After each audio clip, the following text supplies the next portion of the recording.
Welcome to your Dogcast, where we feature news just for dog lovers. Here's your Rover Reporter, Mary Lou Davidson. Hello, and welcome to the Rover Reporter. Today, we're talking about dog sense. You know, we are all amazed by our canine companions and their ability to smell things miles away. In fact, I saw some research that said that they can smell things up to 12 miles away. Do I believe it? I don't know. Well, I've brought in an expert to help us sort through that. It's Dr. Jim Dobies of Urgent Vet. Welcome, Jim.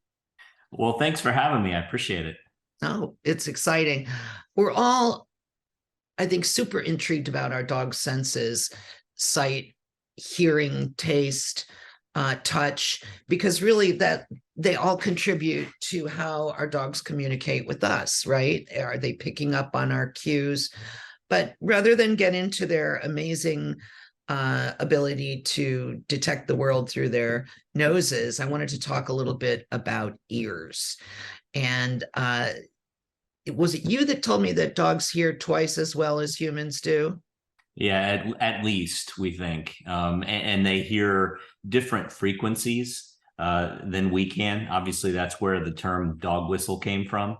It's a high pitched noise that you and I can't hear, but is very detectable to dogs. So they also have the ability with those amazing flaps to direct their hearing, almost like a parabolic microphone, that they can turn their head and cone their ears in such a way to magnify sounds that might not be detectable to us at all.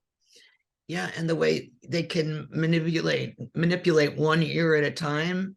Yeah. Super cool. So I think I read that one of the reasons they can detect high-pitched noises is because that they were basically predators, and the kinds of things that they ate were little squeaky things. And that's how this whole thing evolved. And really, their ears have evolved in a better, more positive, beneficial way than ours have, haven't they?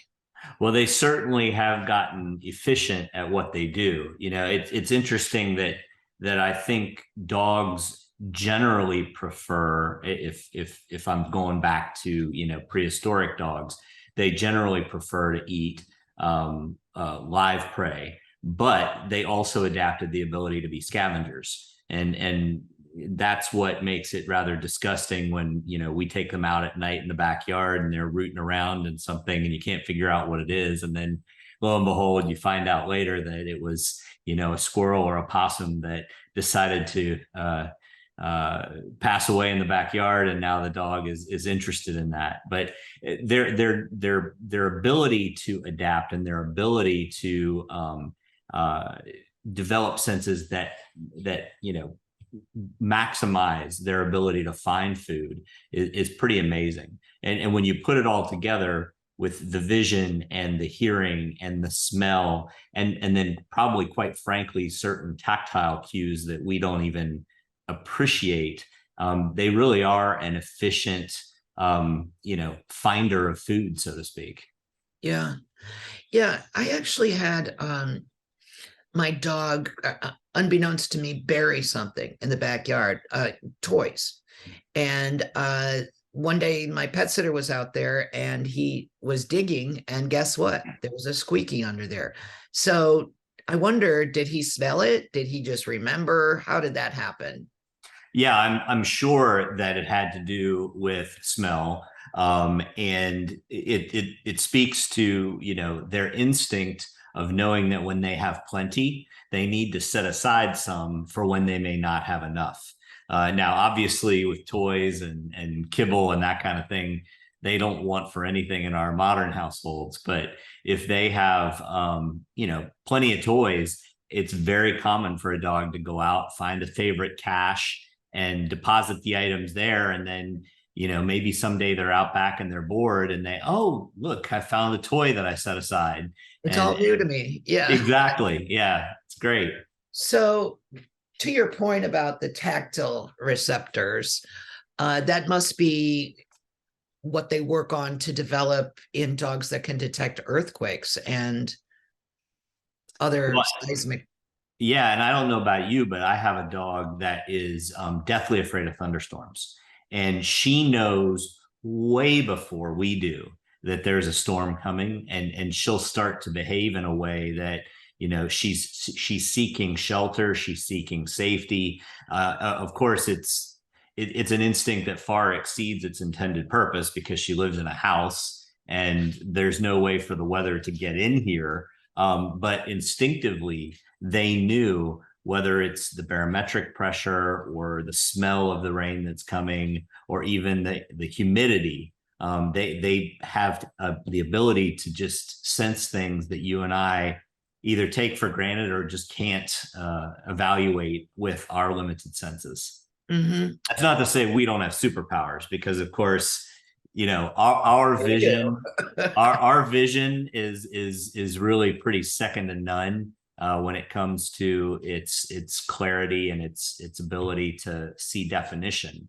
But dogs and cats don't have to have that level of stereoscopic full color vision in order to see what they need to see to survive. Right.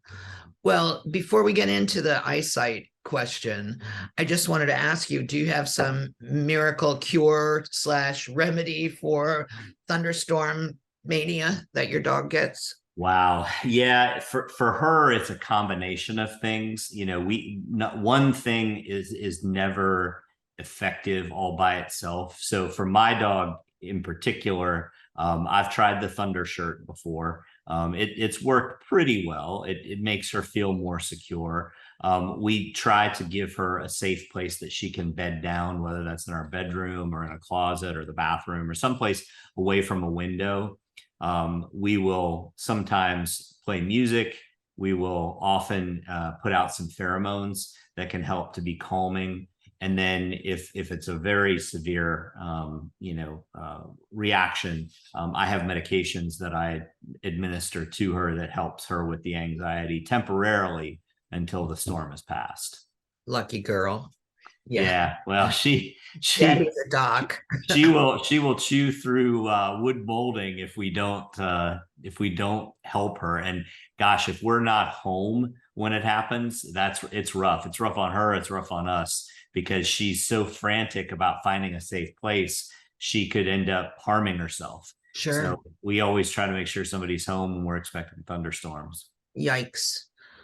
Well, good luck with that. Thanks. I know it's traumatic for everybody, but talking about eyesight, it's like almost there were or are old wives' tales about dogs' vision.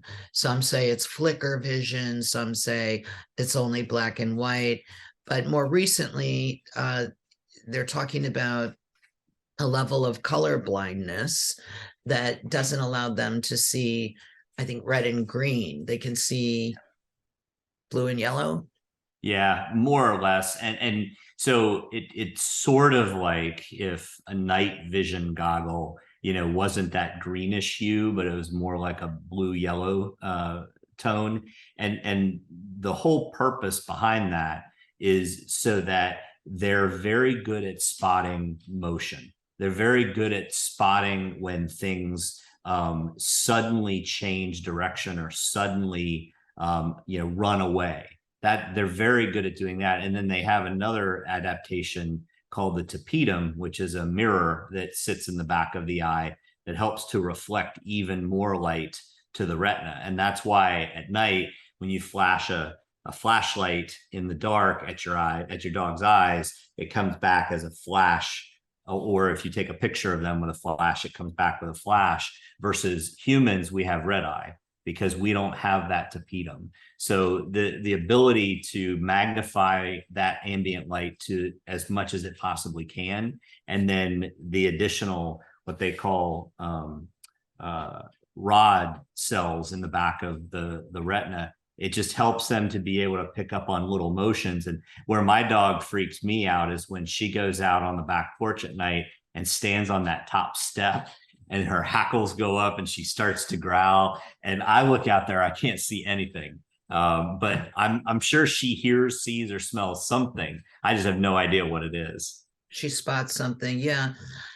You know, I hear a lot about cataracts in senior dogs now, and I never heard about that growing up. Is it just that we know more and have better tests, or is this something that's gotten worse over time?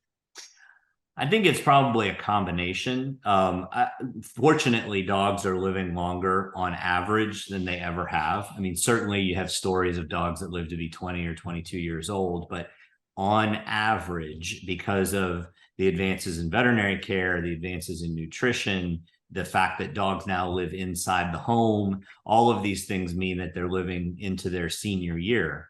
And when you reach a certain age, you're much more prone to developing cataracts. Uh, Another piece of it probably too is we have become a society that really values purebred dogs, and genetics plays a part in cataract formation as well. So if you have more dogs like golden doodles and labradoodles and other kinds of doodles and so forth and so on, and there is a trait that is active in that particular breed, you're more likely to see that as they get older. And then, you know, the other thing is cataracts often go hand in hand with diabetes. So as dogs get older, if they happen to develop diabetes, that is a huge risk factor, and they live so much longer now than they did even when I came out of veterinary school because of the advances in insulin.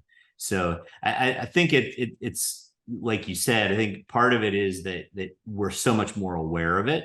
Doctors are better at screening it. We now have treatments for it.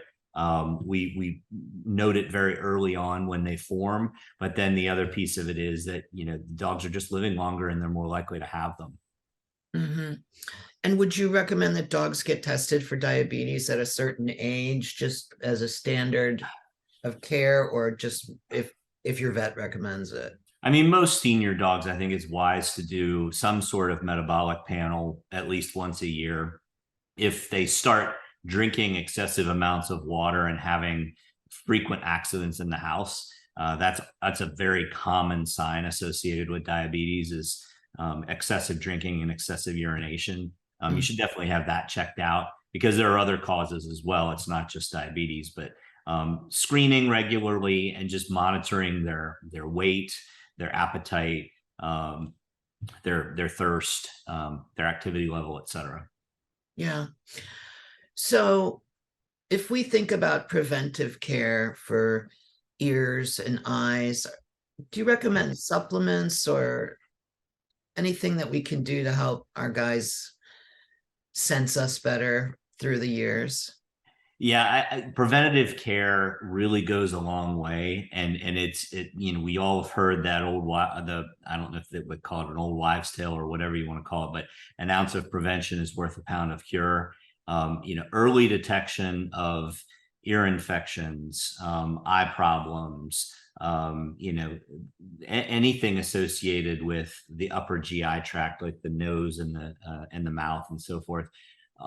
Anytime you have regular vet checkups and you have a veterinarian who's familiar with your pet, you have a very familiar, you know, lifestyle with the pet, you can pick up on things and identify them far earlier than you used to and take preventative steps. You know, for example, with ear infections, you know, that's become an all too common issue with a lot of breeds.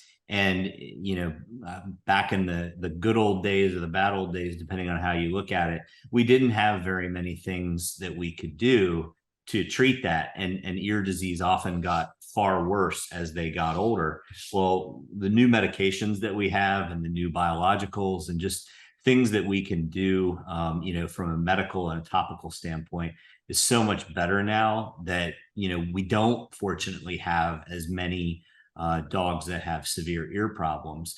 But what I also tell my pet parents is, listen, if they started with hearing that's at least twice as good as ours, it takes an awful lot of hearing loss for them to not be able to hear anything.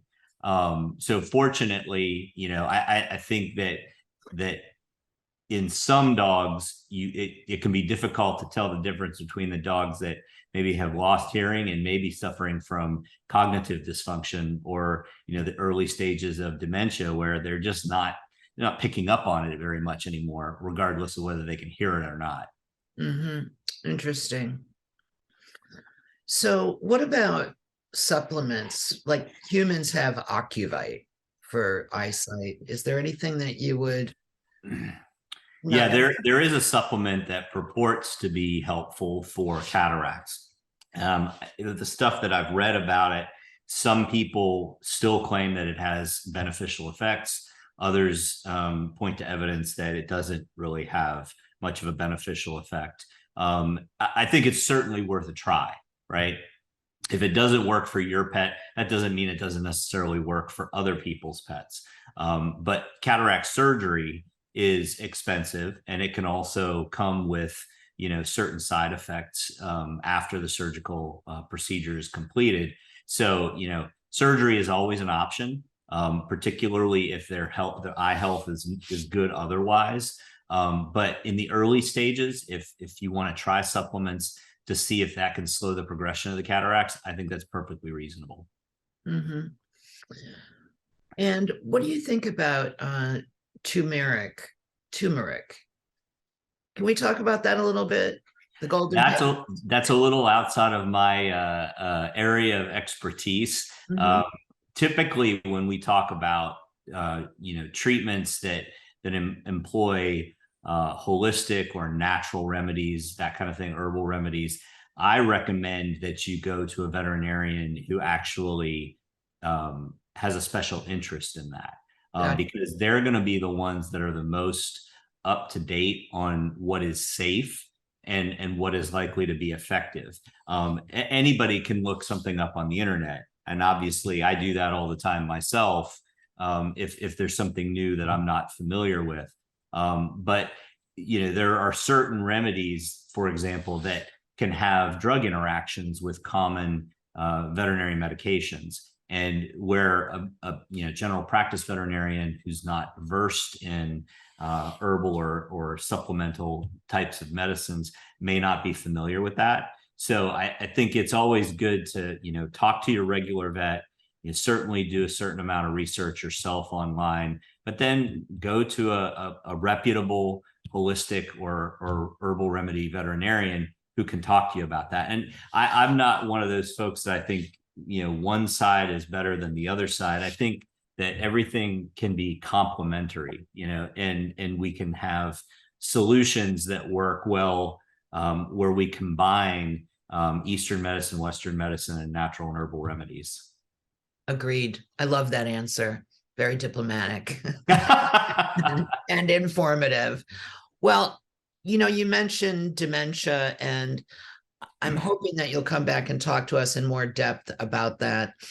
As our dogs are living longer, I think a lot of us are coping with a loss of cognitive dexterity for our pups. And so hope you'll join us next time for that discussion. But thank you so much for your insight and inspiration. We appreciate it. Absolutely. I'd love to come back and talk to you anytime. Thanks, Jim. Dr. Dobies, Urgent Vet. Talk to you soon. Bye-bye.